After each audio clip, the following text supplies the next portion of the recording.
Final Spirit Week of the year at JDHS. Music Fest takes Southeast musicians to Sitka. And Art Fest is canvassing for talent in Petersburg. Also on the show we have the sports scores of this week, as well as calendar and weather, right here on JDTV News.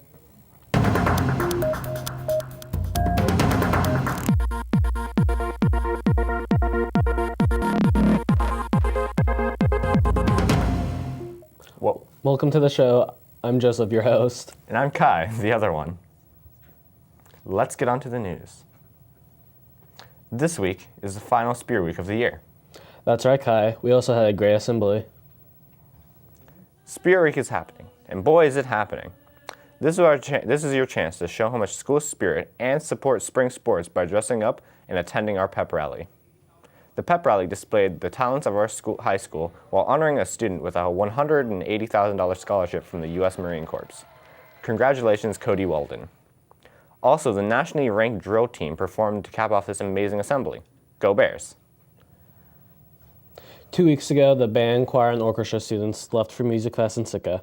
A bunch of kids traveling together and staying in the same place for 3 days can make things hectic, but also a lot of fun. When people weren't attending concerts, they were watching or performing in solo ensembles, which is where a small group of people or one person perform and gets judged by adjudicators and get a rating from them.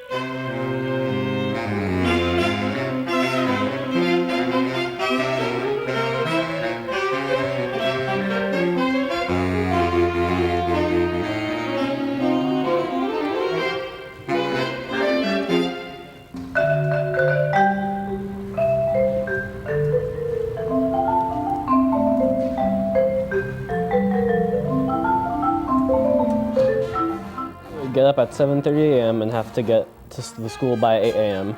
Then we would watch solo ensembles for 2.5 hours, then watch jazz concerts until noon. We'd have a break for lunch, and then we would come back and participate in clinics for 3 hours, which is where some people would teach us stuff like singing better, doing improv, learn to swing dance, beatboxing, and learning how to breathe better. The dinner for 2 hours, and then come back and watch concerts for 3.5 hours. It was really fun, but really tiring, but it was worth going. On the topic with fine arts, Art Fest is taking place in Petersburg right now. Many students know the existence of Art Fest, but what exactly is it? Art Fest is an annual event in which high school artists across Region 5 get together to learn about different art forms as well as participate in a competitive art show. Heather Ridgway teaches many art courses at JDHS and has been involved in Art Fest for many years. As a teacher, one of the most exciting things is my students get to see what other art teachers teach. But they also get to meet local artists, sometimes pretty well-known artists. Ashley Lohr, who's arranging the Petersburg Art Fest, has stuff in the Anchorage Museum. Each student who attends Art Fest brings a piece of artwork from home, as well as participates in 2 art workshops of their choice. At the end, there's a big art show, and the whole community's invited. They invite judges, often some of the guest artists that are working at Art Fest, and you can win for best brought from home. Everyone's supposed to bring artwork that represents their school art program. And then there's best of each workshop. There's honorable mention in each workshop, and some other sort of award for each workshop. Sometimes it's for being flexible or for being helpful. And then there's a best of the overall show. This year's Art Fest is being held in Petersburg right now. Well, we'll be hosting it here in Juneau in 2019, and the local community is invited to come and participate in Art Fest. For students, each class is $30, and then the adults would have to pay $50. I wonder what my favorite sports teams are up to. Good thing I have just the person to help with that. Janessa?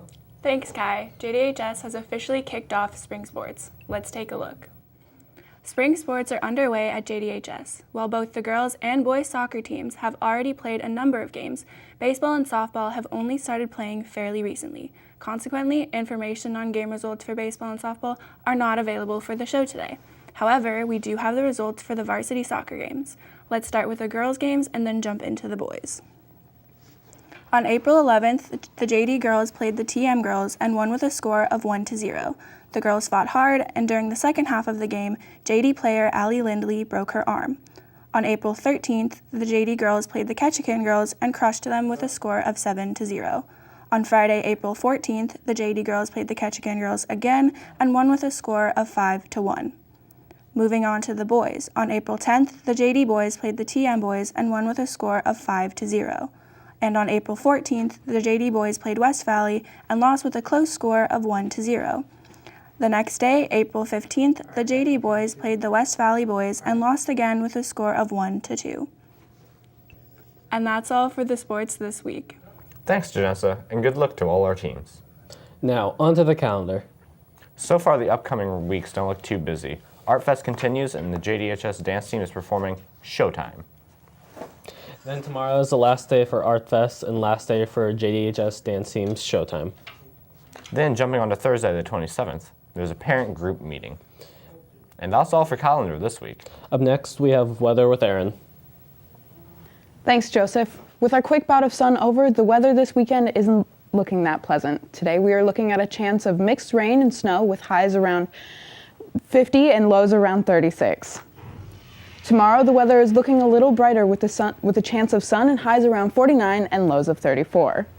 And on Sunday, the clouds are going to roll back in with a chance of rain and highs around 51 and lows of 37. That wraps up the weather for this weekend. Next week looks to have a lot of rain in store for us, so stay dry out there. Back to you at the desk. Thanks, Aaren. Well, that's all the time we have for this week. And there won't be a show next week, but we'll be back on the 5th of May. So go visit our website at jdhvideo.org. Also, be sure to follow us on Twitter. Thanks for tuning in. Go Bears. You already said that.